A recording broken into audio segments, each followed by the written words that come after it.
Mr. Sully Sullivan. I'm with the Veterans for America First. I'm a national ambassador.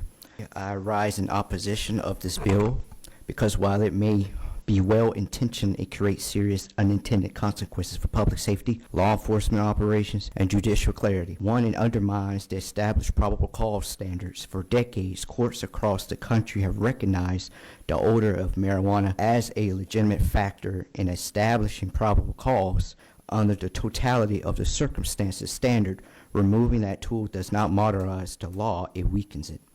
Officers rely on sensory observation, sight, sound, and smell. As part of constitutional policy, the bill artificially removes one of those recognized indicators, making lawful searches more vulnerable to suppression challenges. Two, it creates a practical enforcement confusion. Hemp and marijuana are visually and olfactorily similar in real-world roadside encounters, but officers cannot reliably distinguish between them based solely on smell. By prohibiting reliance on the odor, criminal actors gain a built-in defense. Officers are forced into hesitation. Prosecutors face higher evidentiary burdens. This bill creates ambiguity where clarity is essential. Three, it increases risk to public safety. Drug-related stops frequently uncover illegal firearms, trafficking operations, and impaired drivers.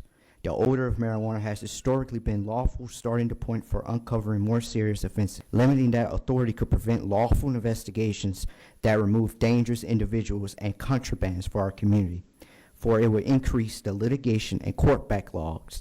This legislation invites expanded suppression hearings, challenges to officers' testimony, appeals on probable cause determinations. Instead of simplifying criminal procedure, it adds layers of litigation that burdens the courts and prosecutors. Five, it sends a conflicting policy message. If marijuana remains illegal in certain quantities or circumstances, but officers are stripped of tools to enforce the laws, the state sends a contradictory message. The law exists, but the enforcement is constrained. If policy goal is to reform, the conversation should be addressed directly, not indirectly through procedural limitations. In my conclusion, members of the committee, this bill reduces clarity, increases litigation, and weakens a long-standing investigative standard without proving a workable alternative. Although I do agree with recreational marijuana, but this bill is weak because there's a difference between recreational marijuana and THC.